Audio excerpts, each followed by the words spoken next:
Yo, Mo, it's been a while since we've been on Zoom. We had some technical difficulties and whatnot.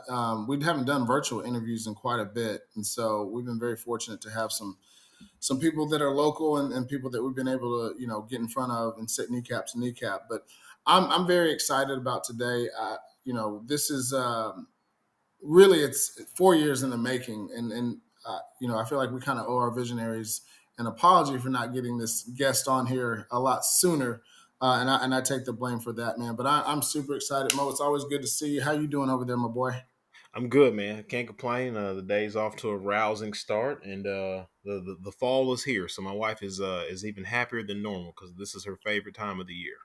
Bro, I got up this morning and I took took Boston outside and the weather was just absolutely perfect. So hopefully this continues. Texas, they say if you don't like the weather, stay 5 minutes. So Yeah, hopefully it crispy, I will believe. turn around Crispy would for be the sure. word. Crispy. Yeah, it is very crispy today. So, without further ado, welcome back to the Vision Lab podcast. I'm your host, Ryan Cuffey, alongside my co host, Mr. Ryan Mosley. The Vision Lab is the official growth mindset podcast for all visionaries worldwide, and we're showing mad love to the cigar community. It's here in the lab where we uncover people's visions and dreams and how those dreams actually come into reality. Folks, it's all about tapping into and becoming the absolute best versions of ourselves through self-discovery, self-examination, and self-actualization.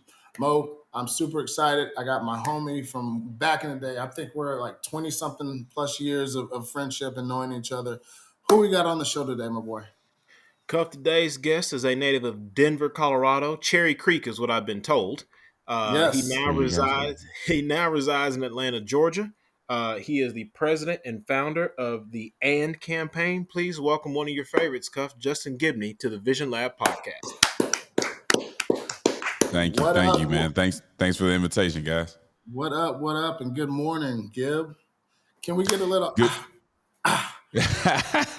maybe before we get done, we might get some of that in. I thought we might put on some chopped and screwed and freestyle. I think maybe the last time we were together, that's what we did. But Ryan and Mo, just excited to be here and have a conversation with you guys for sure. Yeah, absolutely. And again, I do owe you and I owe Visionaries an apology. We should have had this done 4 years ago. Obviously, we're on the precipice of a very momentous and monumental election season, right? And I feel very privileged and honored to be able to know you on a personal level, right? And so being able to have you come into the platform and kind of talk about, this political season and why it is so important is huge. And so thank you for your time. Thank you for, your willingness to jump into the lab with us. Yeah, my pleasure again. Sure. So let's just jump right into it. What is AND campaign? So the AND campaign is a Christian civic organization, and what we're trying to do is help people, really raise their civic literacy so they understand the civic space a little better. And we also want, especially Christians, to engage politics less so as Democrats or Republicans, less so as progressive and conservative, and more so from biblical principles. So what do I believe and how do I apply that rather than, well, what does my party say and going with that? Now, you spent a good part of your professional career on the legal side, right, as a lawyer. So That's right. what helped you, or what was the motivation behind creating AND campaign? Yeah, the motivation was faith. So you're right. I've been an attorney. I'm still an attorney. I'm still licensed. I don't practice full time because I'm full time with the AND campaign. But really getting in politics. So I worked for the mayor of Atlanta for about 8 years.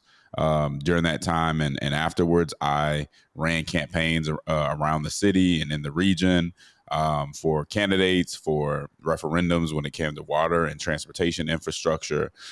And just being in politics and seeing how a lot of people were, their political opinions and what they did in politics was controlled by their political party, or really just controlled by their peers. So even when they disagree, when their values conflicted with what their party was saying, they just kind of went along with the party anyway. And that didn't sit right with me.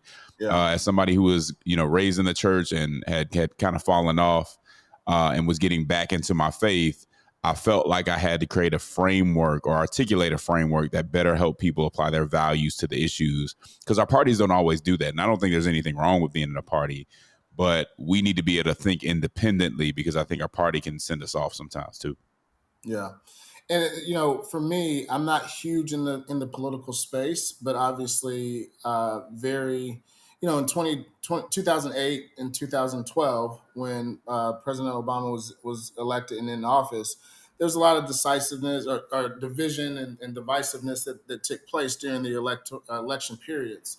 And so with social media starting to really catch steam, you started to see friendships dissipate because of your political association, and it was really, to be quite honest, very disheartening and sad to see long-term friendships fall apart simply because you're a Republican or you're a Democrat or what have you. And so, how do you combat that, especially from a Christian and biblical perspective? How do you help educate and combat, like, hey, you don't have to lose friendships based off of your political party. You don't have to Yeah. lose relationships or associations based off of your political affiliation. Yeah. And yeah, that's especially sad when, a lot of times the candidates aren't even going to do, a third of what they talk about, and we're losing Preach, relationships over an issue. preach. So what I try to do, guys, is I just try to put it in perspective. Politics is important. Politics is consequential, right? Like what your kids are eating, where they go to school, what constitutes a crime. Those things are decided by politics. So it's not small, but it's also not an ultimate thing. And people are more than their vote. All right. So I can think, I can say, Ryan, you have terrible political opinions. Couldn't disagree with you more. But I also have to see that you're more than those opinions. And you may say this same thing about me. Like, relationships with people, especially in community and in family, is more important than who people voted for. And so I think we always need to keep it in perspective, because what's happened today is a lot of folks may not go to church, may not be religious, but their religion has become politics, their political affiliation, right? That's what they follow. That's where they get their values. And I couldn't think of a worse place to get your values, right? Your values are supposed to be um, applied in that space. You're not supposed to get them from a political party, but a lot of us end up doing that. And we also fall into the back and forth where both sides are talking about how terrible the other side is. Maybe sometimes they're right, but that's all we hear, and then we start to feel like that about one another. And I think there's a better way to build relationships and really to keep this our communities and our country headed in the right direction. No, I couldn't agree with you more, and I'm so glad that you said it. I don't have debates, but we do have. I don't even want to say the word heated, but we have conversations around your political association. How oftentimes I would venture to guess not even 20% of what they say they're going to be doing, right, or enacting.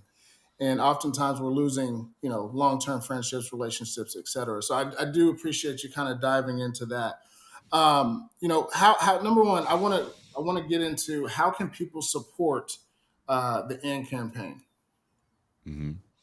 Well, I mean, there's a lot of different. So we have a podcast, so the Church Politics Podcast. Listening to that is one way to do it. If you want to hear political commentary that's not coming from the left or the right, that's coming from a more objective point of view where we critique both sides, and that's not to say that they're equal, then that's a place you can go listen. You can go to our website and andcampaign.com and slash donate, and you can donate there. But really, we're a movement trying to get people to see each other differently and to engage politics differently. It doesn't mean that we act like every opinion is okay. We certainly don't.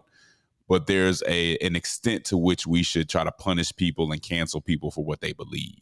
We're really supposed to be engaging in conversations, not trying to cancel or compel people to do what we want them to do. No, I absolutely love that. So, visionaries, if you're tuning in, first of all, thank you so much. Make sure you guys go out and you support AND campaign and the movement itself. When you're talking about this objective point of view, right? How does one kind of get to that place where you are objective and you're not putting in your own personal beliefs into like political associations or Yeah. political parties? Yeah, so and that's a very good question, and I want to clarify where I'm coming from because I think that's good and important. We're not asking people to be neutral, so we're not asking people to look at an issue and be like, it doesn't really matter. Both sides are equal on that. That's not necessarily true. So we're not asking you to be neutral. We do think people should be impartial, meaning that you use the same standard when you evaluate both parties, when you evaluate a certain policy.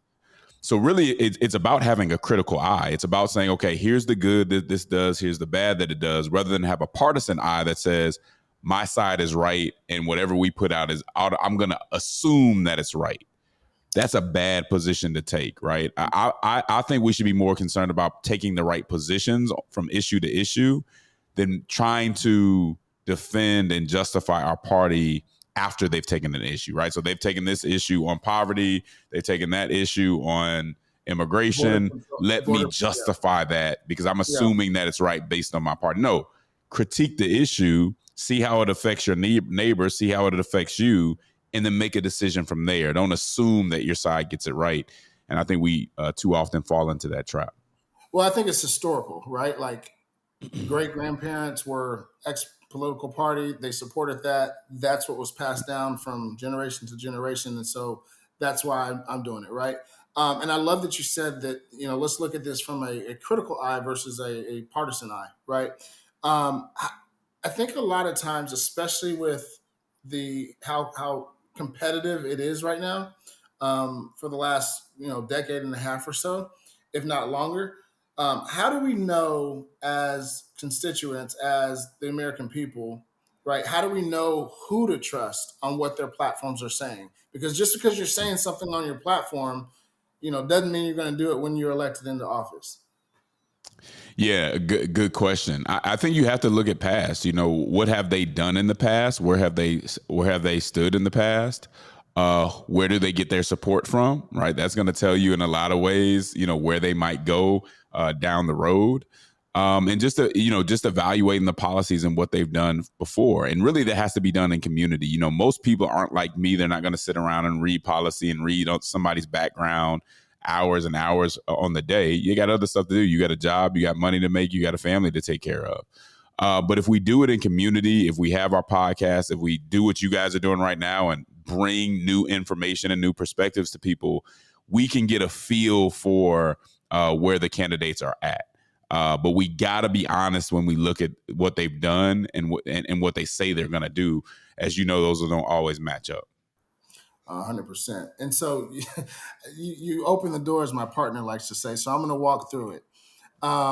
We're less than a month away from the election taking place, right?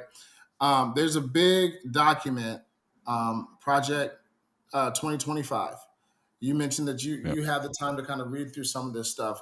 Can you highlight or give some highlights from that particular document and what that could potentially mean for the American public?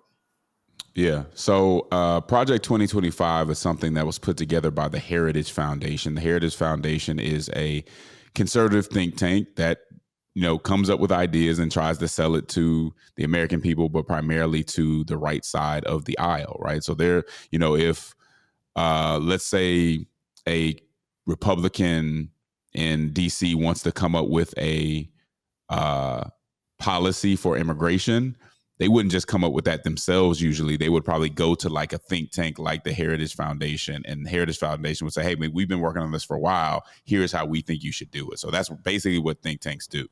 Okay. So what the Heritage Foundation was, they collaborated with a bunch of other conservative organizations, and they said, hey, we want to come up with an agenda for the Republican Party in 2025. What is in that agenda, a lot of it has to deal with executive agencies. So obviously the president is over a bunch of different agencies, which might be the Department of Education, the Department of Labor, and all that. And one of the things that they were saying is that it's hard for a conservative to get in office and actually really take control of those agencies, because you have people who've been in them for years who have their own separate agenda and don't carry out what the person's trying to do. So the first thing they were trying to say is, let's put our own people in these positions. Let's start reaching people to put in these positions. Something else they were talking about was like getting rid of the Department of Education because they think the Department of Education, where they think education should be controlled locally, which there's something to that, instead of being influenced by this department, which they think doesn't really actually represent the people. So a whole bunch of stuff like that. I mean, you had conversation about immigration, abortion was on the table, very conservative positions. And what happened was, I think some folks on the left got a hold of it and said, man, this is dangerous. People need to know about Project 2025. My perspective on it is this. Is it good policy? A lot of it isn't good policy, in my opinion, right? Especially when it comes to fiscal issues, issues, voters' rights, stuff like that. I'm going to be center left on some of that stuff. So a lot of the stuff they put in there, even getting rid of the Department of Education, all that, I think is just bad policy. Is it any different than a lot of the policy has been for a lot of like social conservatives for years? It's really the stuff they've been talking about for a long time. So the idea that it was like secret and nobody knew about it, and like this is policy came out of nowhere. The Heritage Foundation has been talking about this for a long time. Do I agree with it? No. Do I think some of it's dangerous? Yes. Do I think it's what some people have called, Jim Crow 2.0? I think that's going too far, right? Is it the end of the world? No. Could it hurt people in some of the policies? Yes. So go ahead. For the novice political, American citizen, layman, right? Like, how can we decipher through 900 pages of documents, right? We're not going to, right? Number one. Number two, that's right. We hear all these political pundits. We've got news, and then obviously social media. Like, where can we find that source of truth for us to at least draw an opinion on whether or not we should or shouldn't support, and not just Project 2025, but anything, right? Yeah. I mean, you can believe him or not, Trump has disavowed it. So he's saying he's not led by that, but he does have some very serious connections to it. So just to put it out there, but I think you have to have trusted sources. And so I obviously don't have time right now to go through the whole document. I do a deeper dive on my Church Politics podcast. So if you go to that podcast, I do a deeper dive, and the majority of the episode is on Project 2025. But what I'll tell you shouldn't listen to on either side, in my opinion, just listen to cable news. Cable news has gotten to the point where the main purpose of it, the business model, is to keep you coming back. And when your main purpose is just to keep somebody coming back, you're going to inflame situations. You're going to use hyperbole and all those things. You'll never hear me say Project 2025 is cool. Don't worry about it. I have a lot of issues with it. But has it been overstated by some people who just want to scare people? Yes. Both of those things can be true. I can say it's not something I support, and it's also not what they're making it, which doesn't mean it's good. So I know that leaves a lot to be. I mean, it's a long document, right? So that leaves a lot of questions still out there. But there are sources like the Church Politics podcast that you have to go to and be able to hear out different perspectives. I mean, there are conservatives who don't agree with everything in it. There are some folks like myself who lean, I lean right when it comes to social issues. I lean left, like I said before, when it comes to like fiscal and some other like voting rights issues and things like that. So you've got to find people who you trust, who you think are speaking in good faith and who are intellectually honest, and you need to hear them out. But I think you need people like that on both sides. So if you lean left and you only listen to people on the left, I think that's a problem. You need to have people on the right who you may not agree with all the time, but you say, you know what, they are intelligent and they're working in good faith. And I think one of our problems is confirmation bias, which is we just want to hear from people that are going to say what we already thought. Exactly right. And if you only listen to people who say what you already think, you're not getting the whole story, and you're not wrestling with the best arguments on the other side. I always, when I hear an issue, I want the best arguments. Cable news is not going to give you the best argument. If it's Fox News, they're going to give you their side of it, and then they may bring in somebody on the other side who ain't really bringing you what the best argument on that side is. I want both because I really want to be informed and know what's going on. The only way to do that is to take your time and find trusted sources on both sides. It's funny, Gib. We're in this era, especially with the political season. We're in this era where facts are no longer facts. Everything is open to people's interpretation. And just like you're talking about, people are allowing the party to kind of dictate their beliefs, and it's everyone's in their own personal echo chamber, if you will. Yep. With your role at the AND campaign, what have you seen has been, I guess I'll use the word, the most effective in regard to getting people out of that mindset and getting people back to like, hey, like let's just actually look at the issue for what it is versus like having your preconceived notions reinforced or having your Mm-hmm. judgment clouded by all the talking heads and things like that. Yeah, no, I mean, you hit on something important, which needs a greater conversation just in society in general, which is we have an epistemological crisis, which is a crisis of knowing what is true. How do we come upon what is true? How do we know something isn't fake news? That's a major crisis that we have. I mean, people can watch the same instance. We can be talking about the same instance, and whether I get my news from the right or the left, we'll have completely different recitations of what actually happened. That's a problem, because how do we find common ground if we don't agree on what is actually true? And we have some people in this space saying that what is true is up to you, right? Huge problem. And the way that we try to point that out to people is to show people instances where they haven't been told the truth, right? One of the perfect examples of that is COVID. We got a lot of bad information during COVID. At one point, masks did nothing. At another point, masks did everything we had to wear them. Then we came back, they did nothing. At one point, we're saying that it came out of, that it just came from like some animals and in a market. And then we find out, well, actually it's looking more like it actually came out of a lab, which would make sense because there was a lab in Wuhan where they were doing this research. That makes a lot more sense than saying it came from some random animal. But these were things that we were told, right? And so when you reveal to people things that they were told, that their side has even changed sides or has come back to go against, hopefully if they're honest enough, hopefully it starts to tell them, I can't just trust what either side tells me. But you got to show that to them, and when you do it, it's not to show them that they're stupid and they got something wrong. You may even have to admit they got me with some of this stuff too. But we've all got to open up to say, I'm making myself susceptible to getting bad information and basing my opinions on bad information if I don't broaden where I'm getting that information from. That doesn't mean you have to spend 8 extra hours a week listening to the information. It just means you need to diversify who you're getting the information from. Remember, some people will tell you that COVID was never real, despite all those people dying. Right. So there's been a lot of different opinions, but I've been thankful that because I've had that diversity of inputs, that diversity of information, I was able to kind of disseminate and at least I think form a educated opinion on what was actually going on, when sometimes in the mainstream we were getting misinformation, right? Well, my main thing now is that, in 2024, why are you still wearing a mask in your car by yourself? Can we get beyond that? That's a good question. Can we agree on that? That's a good question. Well, as we kind of push the ball forward, right? Like like I said, we're knocking on the door of election day. Can you talk about, from your experience with the AND campaign? I mean, your boots on the ground every day, especially in a hotly contested state.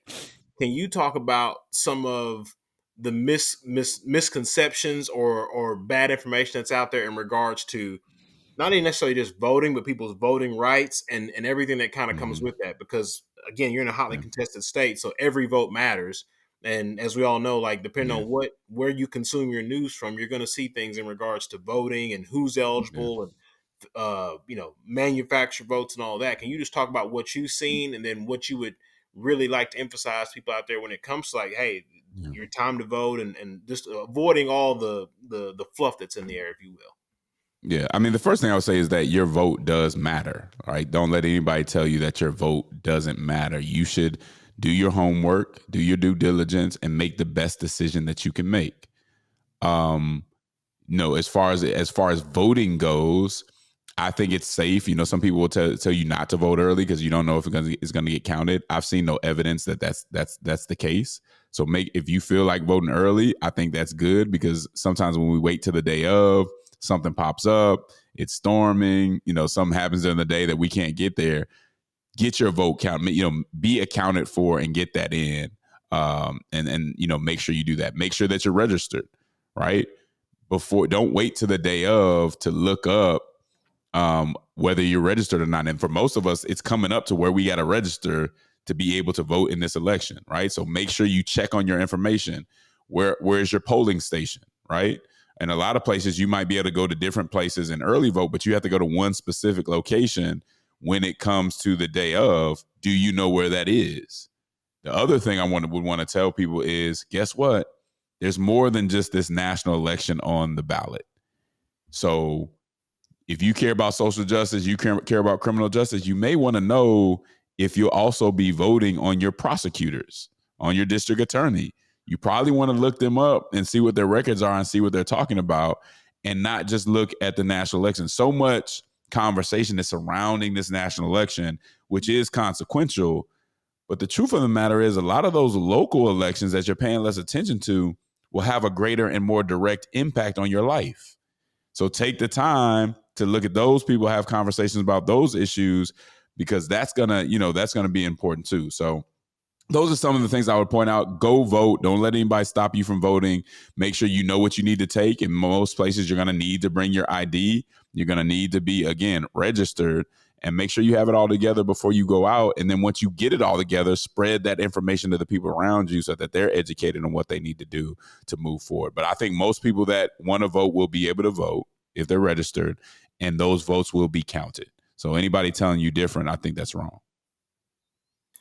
You kind of mentioned prosecutorial attorneys and what they had done in the past and understanding the record. I think that's a great segue into something that happened that we hadn't seen happen, at least in our lifetime.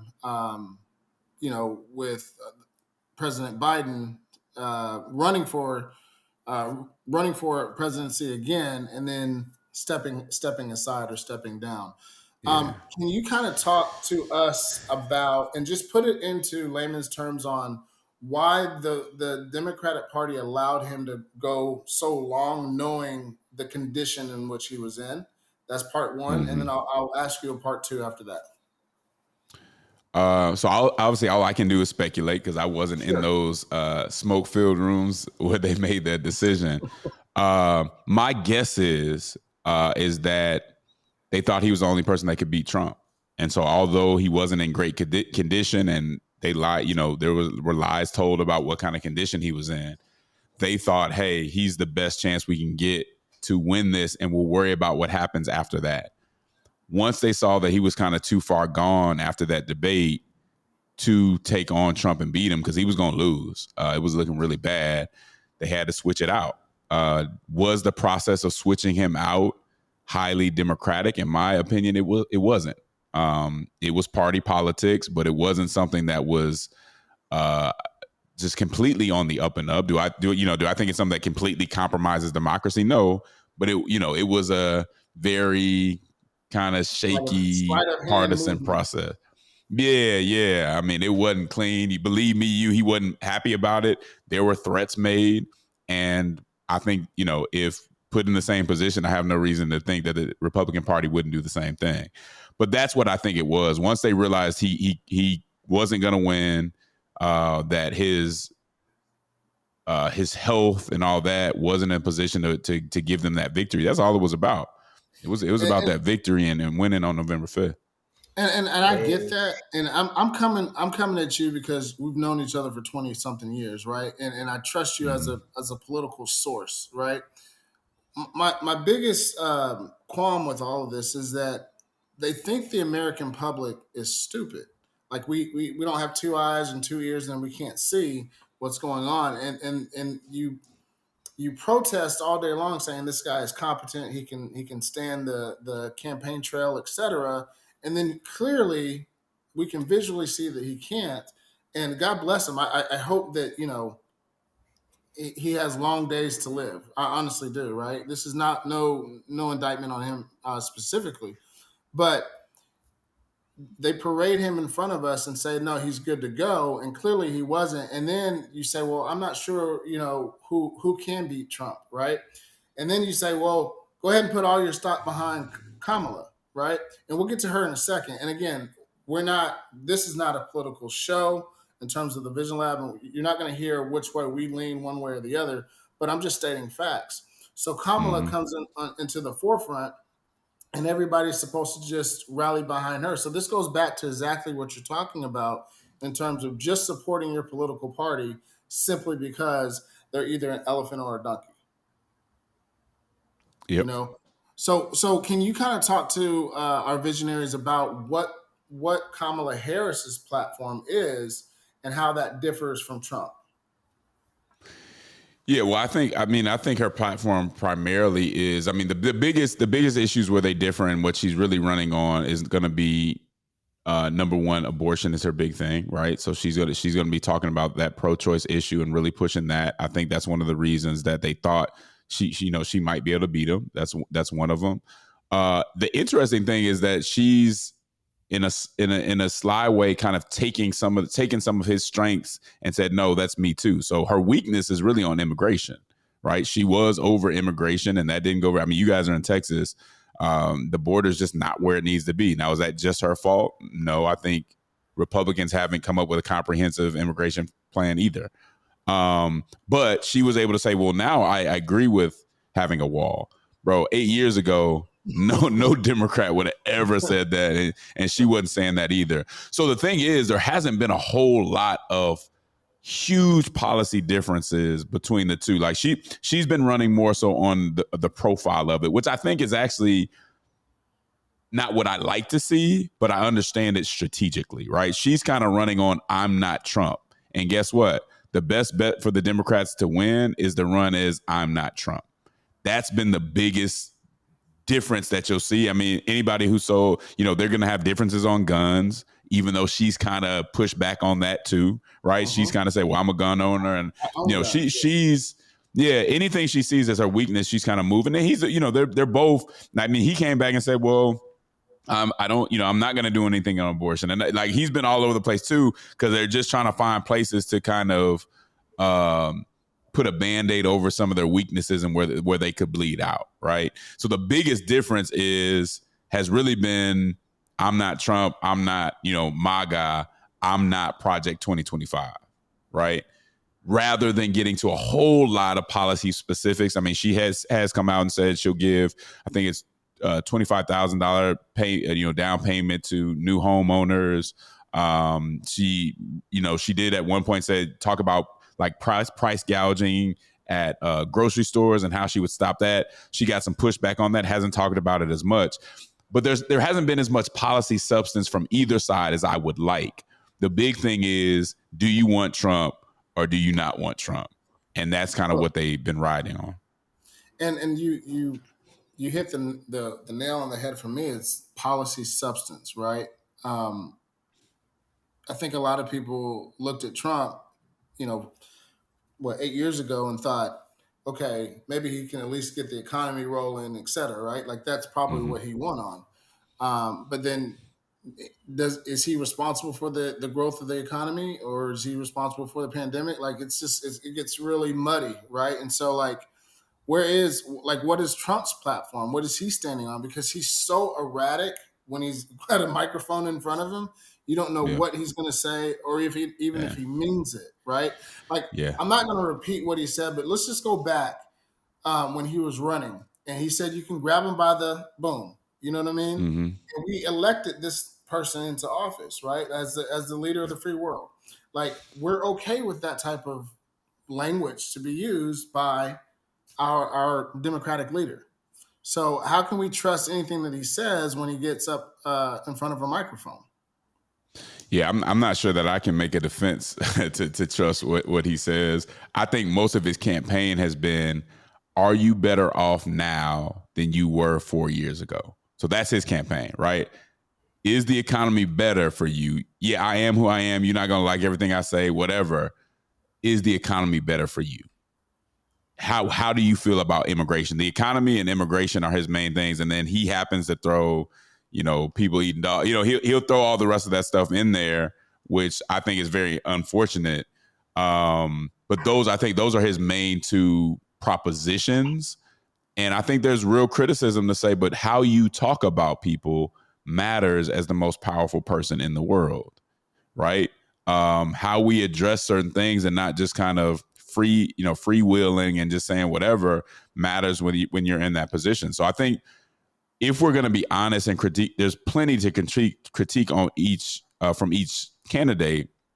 What I recommend people do is get your top 5 to 10 issues, put them in order, and see where the candidates fall on those particular issues. Take in consideration the character of both sides, and make the best decision that you have.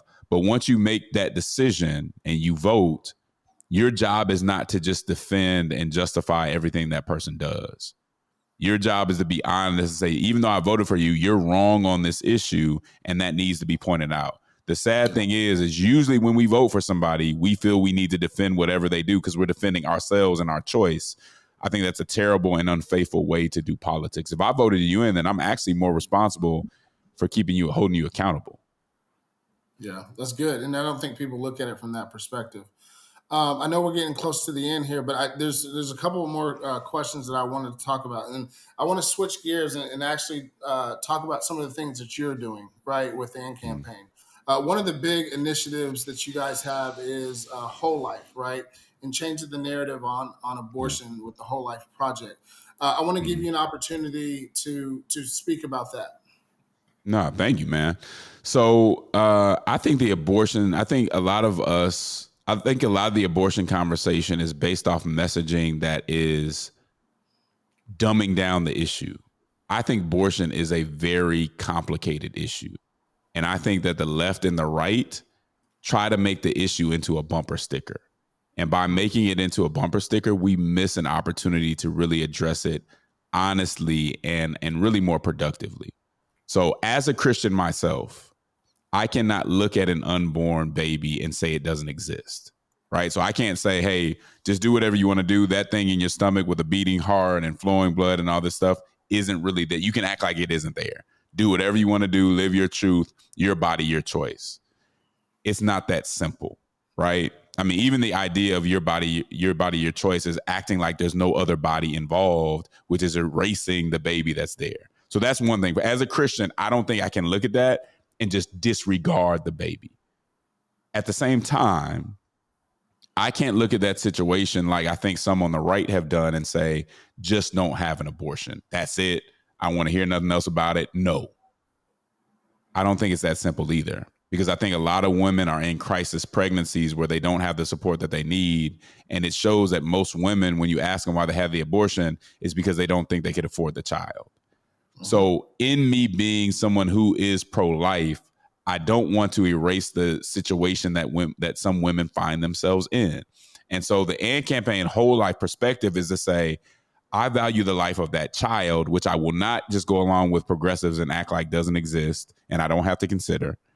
But I also value the life of the women, which I'm not going to go along with conservatives and act like, healthcare, childcare, a number of other issues don't play into the whole conversation.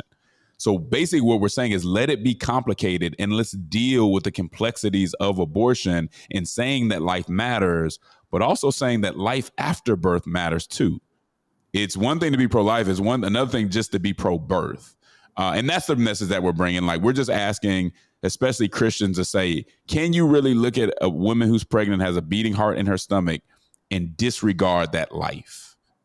Too many Democrats disregard that life. Too many Republicans disregard the life afterwards and the life of the mother. And we're trying to say, can we consider both instead of trying to make this a bumper sticker issue? It's definitely complex, definitely very deep. There's a lot of depth to that conversation, and we live in such a microwave society where we expect or want an answer to be given right away, or right or wrong. And I think for Western culture at large, we just look for things to fit inside of a box so that we can categorize and understand what that is in terms of messaging. Now, also, AND campaign does something really cool called the Civic Revival. Kind of talk to us about what Civic Revival is for Christians across the globe. Yeah. So we've been traveling all over the country, from Harvard Law School to large African-American churches to large white evangelical churches, basically trying to help Christians go into this election cycle in a constructive way and come out of it in a constructive way. We even were there was an NFL player Christian conference that we went to and presented this as well. And so basically what we have is 10 disciplines, and some of the stuff from the disciplines I've been already talking about today, where we're saying, here are the things. So I don't believe that you change your spiritual disposition and do things differently just based on saying you're going to do it. I believe you have to have practices and habits and help form those over time that help you do differently. And so that's what these disciplines are about.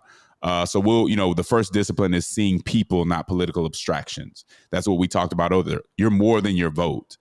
I can't just say, oh, you're a Republican, you're a Harris voter, I know everything about you and I can treat you with contempt.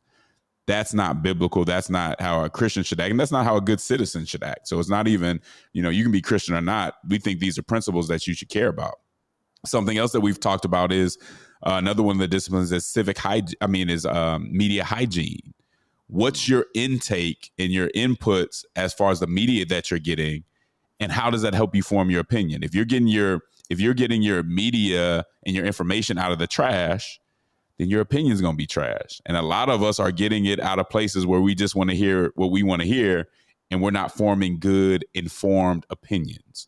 So those are the kind of conversations. And you see, although these are biblical, we use biblical principles for these, they apply to people who aren't even Christians. And I think it helps us have a more healthy discourse. And so we've been going around the country sharing, presenting those disciplines and really just trying to help people engage without putting too much in the politics or having the wrong attitude about politics.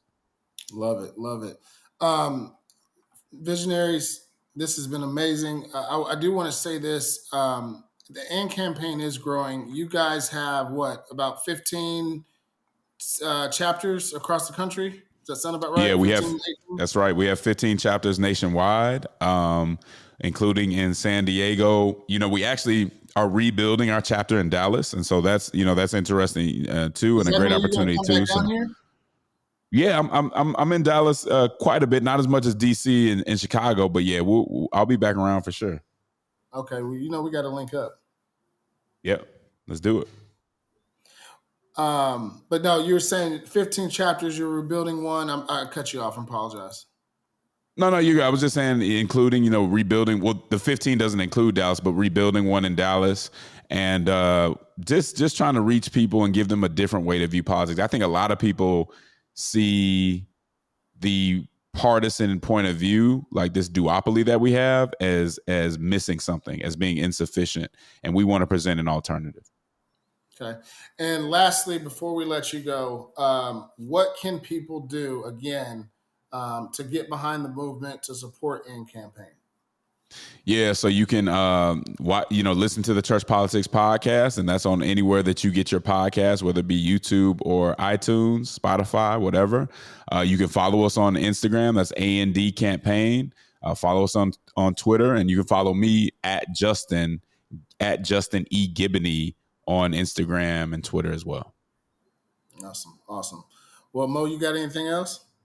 No, we're good. I appreciate it. Nice to meet you, Gib. I've heard a lot about you, and this is definitely informative, and I think it definitely served its purpose as far as us being in the political season. And, we both said that, we don't want this to be a left or right, lean show. We just want people to be more informed, and I think we definitely accomplished that for sure. Yeah. Awesome, man. Thanks again for having me. Absolutely. Now, visionaries, remember, each one of our guests are dropping nuggets of wisdom here on the Trail of Life. Ultimately, my friends, it's up to you to pick them up. Ladies and gentlemen, my name is Ryan Mosley. He is Ryan Cuffey. Thank you again to our guest, Justin Giboney, and we will see you guys next time on another great episode of the Vision Lab podcast. Blessings.